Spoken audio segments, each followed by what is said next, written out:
Hello everyone, welcome to your YouTube channel NCERT Adda. So here we have taken class 8 chapter, that is force. ठीक है, तो I have already uploaded 2 videos on this chapter.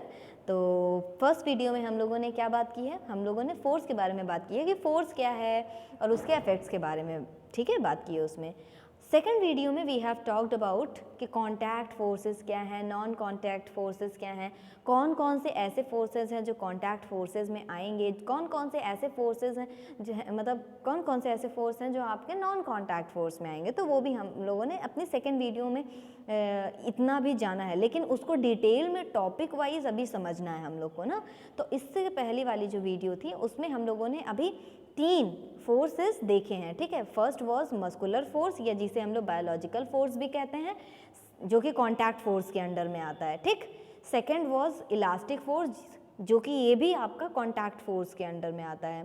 ठीक, जो third था that was electrostatic force and this comes under the non contact force. ठीक है, non contact force के अंदर में ये आता है.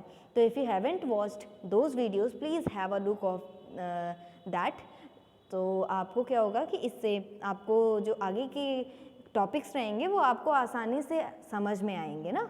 ठीक है, and I will share the link in the description box, so it will help you to search out that video. Okay, so let us start with today's topic. अब आज हम लोग कौन सा टॉपिक पढ़ने वाले हैं? आज हम लोग फ्रिक्शनल फोर्स के बारे में बात करेंगे और इसके बाद वाला जो फोर्स है उसके बारे में बात करेंगे. Just like late us start with frictional force. जैसे अब पहली बात तो ये जानिए कि फ्रिक्शनल फोर्स होता क्या है. फ्रिक्शनल फोर्स का मतलब होता है, इसको हम लोग अपोजिंग फोर्स बोलते हैं. ठीक है, अपोज करता है. ये क्या करता है, अपोजिट डायरेक्शन में ये फोर्स लगाता है. जैसे कि अगर आप इधर की तरफ चल रहे हैं, वॉक कर रहे हैं, तो ये उल्टे की तरफ फोर्स लगाएगा, मतलब उल्टा फोर्स लगाएगा, मतलब अपोज करेगा आपको. ठीक है, अपोज इन द सेंस कि आपको रोकेगा. जैसे कि अगर हम लोग देख लें, आप ये भी कह सकते हो, मतलब अपोजिंग फोर्स अगर आप इनकी डेफिनेशन बताना हो तो आप ऐसे बता सकते हैं ना कि the opposing force that opposes the motion of one body over the surface of another body. मतलब एक अगर सरफेस है तो उसके ऊपर अगर कोई बॉडी चल रही है या कुछ वर्क कर रही है तो उस बॉडी को वहाँ पर मतलब वो उसको उस सरफेस पे चलने से अपोज करेगा, मतलब रोकेगा. ठीक है, वहाँ पर मोशन करने से रोकेगा. जस्ट लाइक कि this is written here only कि the force acting between 2 surfaces. इसका मतलब है कि ये कॉन्टैक्ट फोर्स में आ रहा ना, क्योंकि क्या कहा गया है, 2 सरफेसेस के को कॉन्टैक्ट में आने का. तो इसका मतलब है कि फ्रिक्शनल फोर्स किस में आ गया, आपका कॉन्टैक्ट फोर्सेस में आ गया. ठीक, तो अब the force acting between 2 surfaces in contact tending to oppose motion is called frictional force. It is a contact force which slows down और स्टॉप्स द मूविंग ऑब्जेक्ट. जैसे आप ये सरफेस है, इस पर अगर कोई इंसान चल रहा है, ठीक है, अगर कोई इंसान आगे की तरफ बढ़ रहा है तो ये क्या करेगा, उसको आप क्या करते हैं, पैर जब आगे बढ़ाते हैं तो आपको फोर्स लगा करके थोड़ा चलना पड़ता है ना. तो क्या है, यहाँ पर अपोजिंग फोर्स लग रहा होता है जो कि वो आपको रोकने की, स्टॉप करने की, स्लो डाउन करने की कोशिश करेगा. समझ रहे हैं? तो that is called as frictional force. जब हम पेन उठाते हैं और पेन से कोई भी चीज़ लिख रहे होते हैं, ठीक है, पेन उठाया हमने, उससे हम कोई भी चीज़ अगर हम लिख रहे हैं, मान लीजिए आप अभी यहाँ पर मैं ही लिख रही हूँ कुछ भी, तो अभी मेरे हाथ में तो पेन नहीं है, बट अगर आप पेन लीजिए, ठीक है, और पेन को उठाइए और आप या पेंसिल ले लीजिए, उसको उठा करके आप पेपर पे लिखना शुरू कीजिए. ठीक है, तो वो क्यों होल्ड, मतलब आप होल्ड करके क्यों रखे रहते हैं, ठीक है, वो स्लिप डाउन क्यों नहीं करती है, due to a frictional force. लेकिन उसी जगह पे अगर आप वहाँ पर ऑयल लगा दें तो क्या होगा, फ्रिक्शन वहाँ पर रिड्यूस हो जाएगा और वो पेन छूट करके गिर जाएगी. इसी तरीके से अगर आप सरफेस पे चल रहे हैं, ठीक है, और यहाँ पर अगर मिट्टी है, ठीक है, मिट्टी है या बारिश हुई है और बहुत ज़्यादा मिट्टी है तो स्लिपरी हो जाता है. क्यों? क्योंकि वहाँ पर फ्रिक्शन क्या हो जाता है, रिड्यूस हो जाता है, जिसकी वजह से वो अपोज, ठीक है, वो अपोजिंग मोशन जो क्या होता है वो रिड्यूस हो जाता है और आप फिसल के गिर जाते हो. ठीक है, अब यहाँ पर क्या है कि what happens when you roll a rubber ball along a surface. अगर आप कोई रबर की बॉल को ऐसे रोल करेंगे किसी भी सरफेस पे, ऐसे बच्चे क्या करते हैं कि ऐसे छोटे छोटे बच्चे होते हैं ना कि खेल रहे होते हैं ग्राउंड पे और पैर से मारते चलते हैं, ठीक है, बॉल को. तो अगर आप कुछ देर बाद देखेंगे अगर वो काफ़ी तेज़ नहीं चल पाते हैं, बहुत छोटे बच्चे हैं, तो जब तक वो उस डेस्टिनेशन पे पहुंचते हैं जहाँ पर उनकी बॉल गई है, वो बॉल रुक जाती है ना. After a few seconds a ball slows down and then stop. रुक जाती है, तो the rolling ball stops due to friction, ठीक है, ये जो रोलिंग बॉल है ये स्टॉप क्यों हो जाती है, due to friction, and the friction between the ball and the surface of the earth, ठीक है, फ्रिक्शन कहाँ लग रहा है, it is between the ball and the surface of the earth, stops the movement of rolling ball. जैसे the surface of earth applies a force on the ball और any other object in a direct opposite to its motion, मतलब कि अगर इस तरफ motion हो रहा है, ठीक है, अगर आप इस तरफ चल रहे हैं या बॉल इस तरफ जा रही है, तो जो फोर्स लगेगा, ठीक है, जो अपोजिंग फोर्स लगेगा वो इस डायरेक्शन में लगेगा, मतलब अपोजिट डायरेक्शन में वो फोर्स लगेगा। तो वही बता रहा है, जो the surface of the earth applies a force, ठीक है, यहाँ पर अप्लाइज होता है फोर्स ऑन द बॉल और एनी ऑब्जेक्ट, कोई भी अगर ऑब्जेक्ट हो इन अ डायरेक्शन, मान लीजिए इस डायरेक्शन में अगर जा रही है बॉल, तो फिर वहाँ पर एक अपोजिट फोर्स इस डायरेक्शन में उसके जस्ट अपोजिट वहाँ पर लगेगा, and this is same happening here, ठीक है। ये एक्टिविटी 3 में वही चीज़ दिखाई गई है कि whether different surfaces have same friction. अब जैसे यहाँ पर थोड़ी सी रफ सरफेस है और यहाँ पर स्मूथ सरफेस है, तो देखेंगे आप कि जहाँ पर रफ सरफेस है, ठीक है, वहाँ पर जो और जो ये आपका स्मूथ सरफेस है, ये जो आप देख रहे हैं ना, ये रफ सरफेस है और ये स्मूथ सरफेस है, और दो ऑब्जेक्ट, ये ऑब्जेक्ट लिया गया है और दोनों इंसान मतलब फोर्स लगा रहे हैं, ठीक है, फोर्स अप्लाई किया गया दोनों पे, रफ सरफेस पे भी स्मॉल सरफेस पे भी। तो आप देखेंगे अगर हम कंपैरिजन करें in comparison to a smooth surface, the friction due to a rough surface is more, यहाँ पर जो सरफेस, यहाँ पर जो फ्रिक्शन रहेगा वो ज़्यादा रहेगा, ठीक है, अपोजिंग मोशन यहाँ पर ज़्यादा रहेगा, ये ज़्यादा उसको अपोज करेगा ना, और यहाँ पर फ्रिक्शन कम रहेगा, जिसकी वजह से ये स्मूथली इसको धक्का दे सकते हैं, ठीक है। यही अब क्या है कि फ्रिक्शन ऑल्सो कॉजेज हीट। अब जैसे मान लीजिए कि हाथ है, ठीक है, आपने हैंड्स लिए और दोनों हाथों को आपस में रब किया, ठीक है, हम लोग ठंडियों में ना ऐसे करके रब करते हैं अपने हाथों को ऐसे करके, ठीक है, तो अगर हमने अपने दोनों हाथों को रब किया है आपस में, देखिए आपका हैंड्स गर्म हो जाता है ठंड के मौसम में ना, तो हम लोग रब करते हैं हैंड्स को, तो हैंड्स गर्म हो जाते हैं, तो फ्रिक्शन की वजह से हीट भी, मतलब फ्रिक्शन ऑल्सो कॉजेज हीट, ठीक है, इसकी वजह से हीट जनरेट हो जाती है। When surface are rubbed together, कोई ज़रूरी नहीं है, मान लीजिए कि रोड है, हम जाते हैं हाईवे पे, कभी भी जाते हैं, उस पर ट्रक चलती है और हम कभी कभार पैदल जो लोग चलते हैं, ठीक है, उनके शूज़ के सोल क्या होते हैं, वो घिस जाते हैं, ट्रक के जो व्हील्स होते हैं वो भी घिस जाते हैं, और क्या होता है वो धीरे धीरे आप देखिए कभी कभार वो गर्म भी हो जाते हैं, ठीक, क्यों, क्योंकि बराबर से वो चल रहे हैं, एक मतलब एक सरफेस पे दूसरी बॉडी मूव कर रही है ना, दूसरी बॉडी मूव कर रही है और वहाँ फ्रिक्शन फोर्स लग रहा है,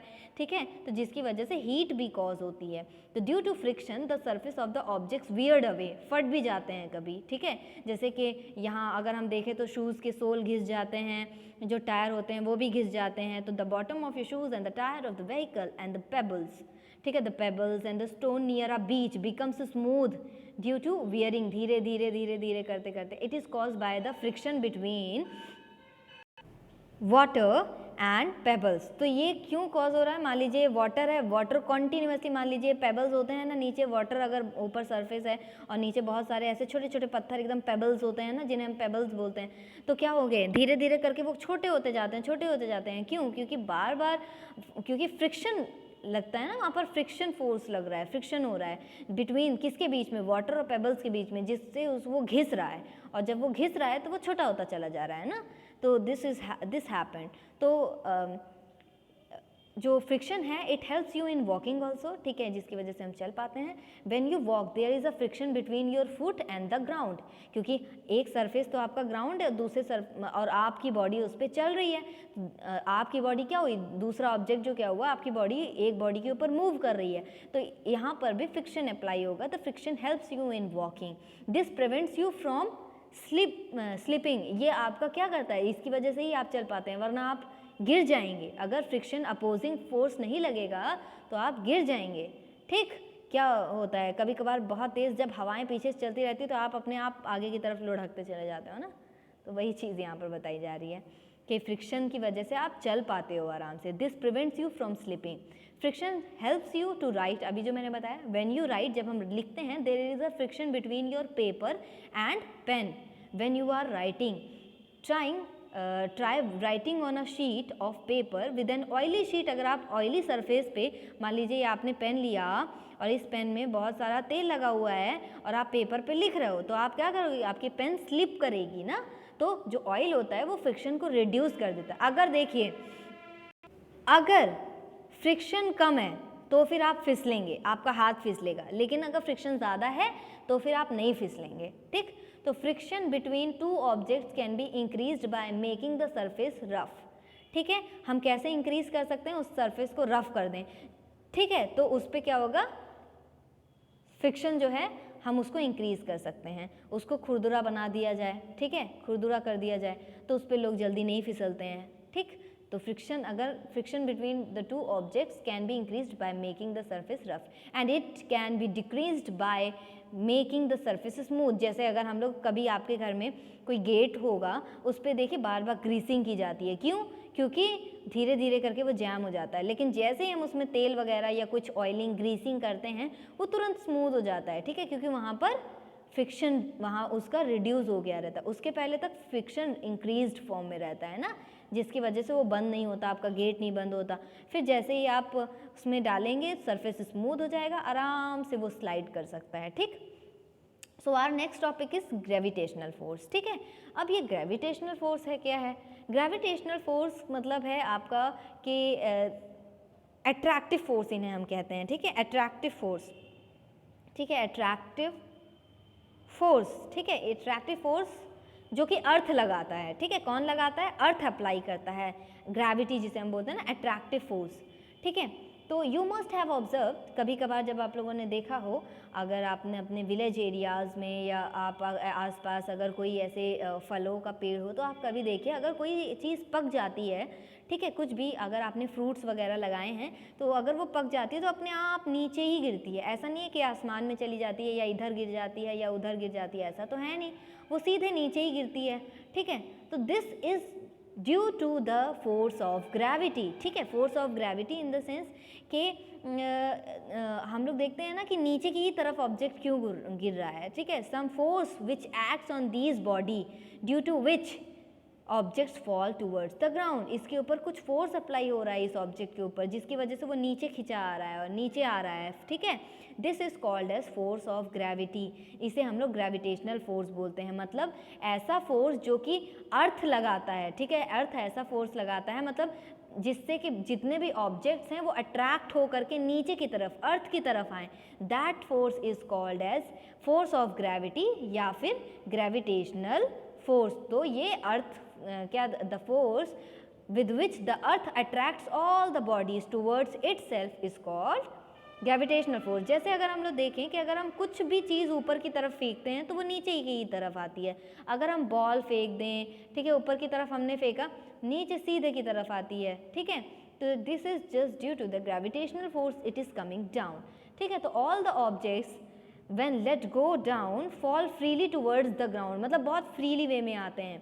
the earth's gravity stops object from going up ना, ऊपर की तरफ अगर कोई ऑब्जेक्ट जा रहा होता है तो अर्थ ग्रेविटी उसे रोकती है, अपनी तरफ आकर्षित करती है, अट्रैक्ट करती है कि वो ऊपर की तरफ ना जाए, नीचे की तरफ वो ऑब्जेक्ट है।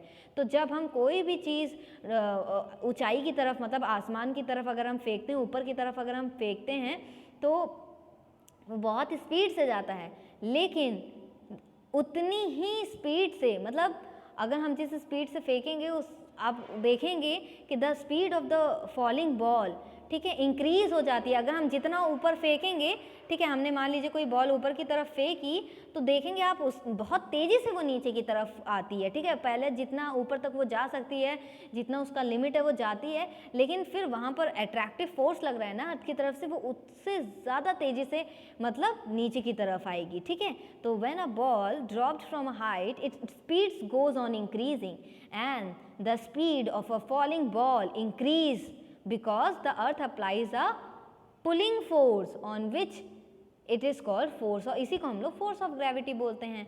अगर हम दूसरी जगह पर देखें, जब हम ऊपर की तरफ, वही मैंने जो बताया कि बॉल फेंकते हैं, तो जैसे जैसे वो ऊपर की तरफ जा रही है, पहले तो बहुत तेज़ी से जाएगी, फिर धीरे धीरे धीरे धीरे उसका जो स्पीड होता जाएगा वो कम होता जाएगा ना, उसकी क्या होती है, स्पीड धीरे धीरे बॉल की कम होती जाती है। पहले तो खूब तेज जाएगी, लेकिन फिर धीरे धीरे धीरे धीरे ऊपर की तरफ जाती जाएगी, उसकी स्पीड थोड़ी कम होती जाएगी। This is because earth applies a pulling force, ठीक है, a pulling force of gravity on the ball in the downward direction. वो डाउनवर्ड डायरेक्शन, हमारा जो अर्थ है वो डाउनवर्ड डायरेक्शन में लगा रहा है ना उसको फोर्स, इसकी वजह से वो ऊपर जब जा रही होती है, ठीक है, तो वो धीरे धीरे उसकी जो स्पीड होती है वो कम होती चली जाती है। तो यहाँ से एक क्वेश्चन अराइज हो सकता है कि व्हाट हैपन, या आप कह सकते हैं why when a ball is thrown upward then its speed goes on decreasing, ऐसा क्यों होता है? तो आप ये आंसर दे सकते हैं, this is because of this.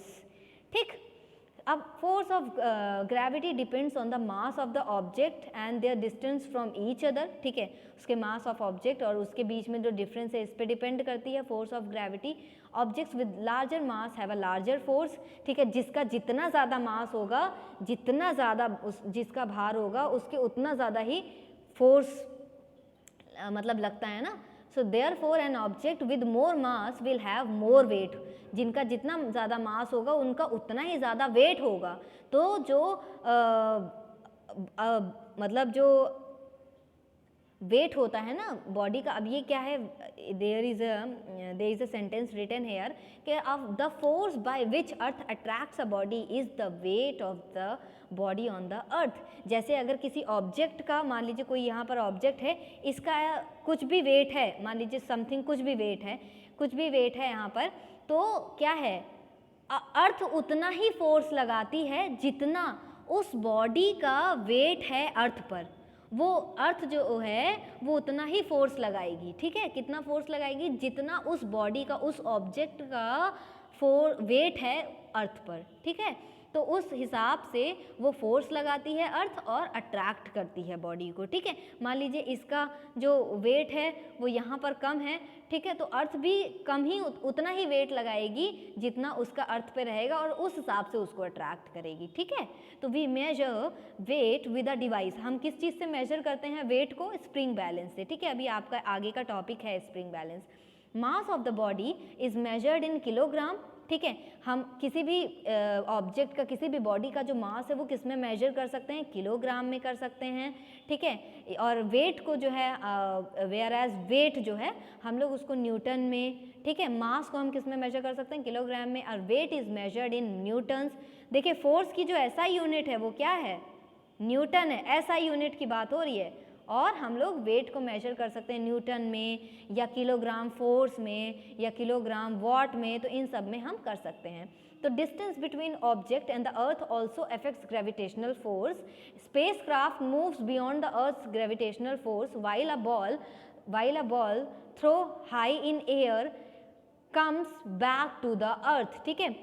जब भी हम ऊपर की तरफ फेंकेंगे तो वो नीचे की ही तरफ आता है। अब here one thing is written in space all heavenly bodies like moon या planets the stars exert force of attraction on the object, ठीक है। तो the bigger and heavier the body is greater is its force of gravity, जितना ज़्यादा heavier और बिगर होगा body उतना ही ज़्यादा उसकी फोर्स ऑफ ग्रेविटी होगी। तो जो gravitational force exerted by moon on an object is less than the gravitational force exerted by earth on the same object. Actually जैसे होता क्या है कि जो मून्स ग्रेविटी है इज ओनली 1/6, मतलब कम है यहाँ अर्थ से अगर देखा जाए तो 1/6 यहाँ का वहाँ पर ग्रेविटी है, ठीक है। तो it means that if an object weighs, अगर अर्थ पे किसी ऑब्जेक्ट का वेट 240 kg है तो वहाँ पर केवल 40 kg ही होगा उस पर्टिकुलर ऑब्जेक्ट का वेट, ठीक है। On the moon you can lift weights where are 6 times heavier than weights you can lift on earth, ठीक है। तो वहाँ पर आपका यहाँ पे जितना भी ग्रेविटी है उसका वहाँ पर 1/6 पार्ट ही वहाँ पर मून पे आपको देखने को मिलेगा, ठीक है। अब यहाँ पर कुछ आपके एक्टिविटीज़ दिए गए हैं जहाँ पर आप ऑब्जेक्ट को देख सकते हैं। यहाँ पर जैसे बताया गया है, यहाँ पर एक एक्टिविटी है कि the effect of gravity on the object of different mass. यहाँ पर इसने पेपर लिया या कॉटन लिया हुआ है, कॉटन बॉल है और यहाँ पर पत्थर ली गई है, ठीक है। तो आप देखेंगे कि कौन कितनी जल्दी फॉल होगा, ठीक है। तो अगर आप देखेंगे तो जिसका जितना ज़्यादा मास होगा, जैसे मान लीजिए स्टोन है तो ऑब्वियस ही बात है स्टोन का ज़्यादा मास होगा, और जो कॉटन बॉल है उसका थोड़ा सा कम मास होगा, वो लाइट होगा, तो किसके पास फोर्स ऑफ अट्रैक्शन ज़्यादा होगा, ठीक है। तो फोर्स ऑफ अट्रैक्शन किसके पास ज़्यादा होगा, स्टोन के पास होगा, because this has more mass than the light cotton ball या फेदर, ठीक है। तो force of attraction is on it is greater, किसके ऊपर ज़्यादा रहेगा, उसके ऊपर, ठीक। अब यहाँ पर इलेक्ट्रोस्टैटिक फोर्स जो हम लोगों ने अपनी पिछली वीडियो में पढ़ा है, इलेक्ट्रोस्टैटिक फोर्स, उसके बारे में यहाँ पर बताया गया है। क्या है कि आप अगर कभी कॉम्ब लीजिए, ये देखिए कॉम्ब लिया हुआ है, आप उसको अपने पीछे की तरफ, मतलब सर में हेयर के पास, ठीक है, पीछे में अगर उसको खूब तेज़ी से रब करते हैं और कुछ छोटे छोटे पीसेस ले लें आप पेपर के, हल्के हल्के पेपर के, तो आप देखेंगे वो उस पर चिपक जाएंगे, ठीक है, वो उस पर।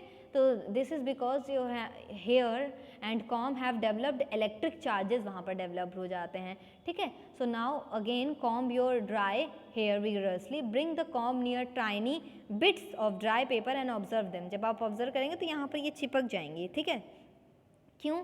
Because vigorous rubbing makes the dry comb electrically charge, ठीक है। बार बार अगर आप उसे रगड़ रहे हैं तो वो इलेक्ट्रिकली चार्ज हो जाएगा, and due to the presence of charge, जो मतलब charge, the comb attracts tiny bits of paper, ठीक है। इलेक्ट्रोस्टैटिक फोर्स क्या होता है? फोर्स ऑफ अट्रैक्शन और repulsion exerted between charge particle, ठीक है। चार्ज पार्टिकल के बीच में ये जो फोर्स ऑफ अट्रैक्शन या रिपल्शन होगा, that will be called as, मतलब इलेक्ट्रोस्टैटिक फोर्स ना। तो इसमें दो तरीके के चार्ज होते हैं, पॉजिटिव और निगेटिव, ठीक है। तो अगर पॉजिटिव चार्ज है तो आपस में आ गए हैं तो ये हमेशा रिपल करेंगे एक दूसरे को, मतलब कि इन दूसरे दूर भागेंगे। लेकिन अगर पॉजिटिव और निगेटिव चार्ज हैं तो ये एक दूसरे को हमेशा अट्रैक्ट करेंगे, ठीक है। तो अब यहाँ पर है कि यहाँ पर उसी इलेक्ट्रोस्टैटिक फोर्स का यहाँ पर बताया गया है कि this electrostatic charges attracts the pieces of balloon, the pieces of paper with a force which is called as electrostatic force. अगर हम कुछ बलून ले लें और अगर उसको हम मतलब आपने बलून को फुला लिया, ठीक है, आपने उसमें गैस भर दी और आप अपने हेयर्स पे उसे रब कर रहे हैं, ठीक है। आप उसको कुछ देर बाद देखेंगे कि जब आप उसको कंटिन्यूअसली अगर आप रब करेंगे और उसको तुरंत वॉल पे चिपका देंगे, ऐसे प्लेस कर देंगे, तो देखेंगे आप वो उसके ऊपर आराम से बिना फेविकोल के, बिना किसी सेलो टेप के वो वहाँ पर चिपक जाएगा, यहाँ पर इस वॉल पर। तो this is because of the electrostatic force, ठीक है। तो अब electrostatic force is used to remove solid pollutant particles like carbon and ash from the smoke coming out of big factories. जो बड़ी बड़ी फैक्ट्रीज से जो पॉल्यूटेंट्स निकलते हैं ना, तो उनको रिमूव करने में भी ये बहुत हेल्पफुल होते हैं। तो this helps in reducing the air pollution.